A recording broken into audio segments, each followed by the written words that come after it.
Hey guys, here's where I'm going with this next project to finish this antique 1880s sewing table restoration, is to replace that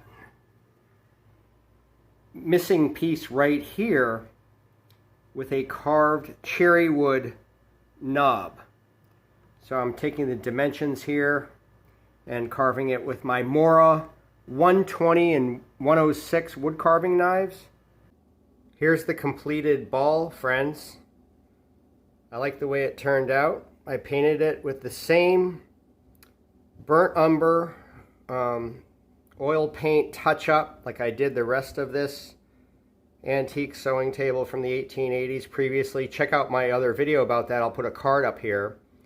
The ball turned out very nicely. A little larger than the other ones on here, but I'm okay with that. I really like the black cherry, how that turned out. I glued it with Elmer's ProBond Advanced.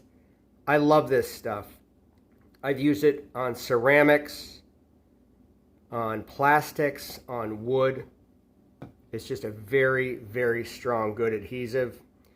And I just taped it up overnight with some paper tape, nice and tight. And yeah, I'm just really happy with the way this has turned out. I also touched it up with a little bit of brown shoe polish, dark brown shoe polish, just to kind of blend it in a little bit with the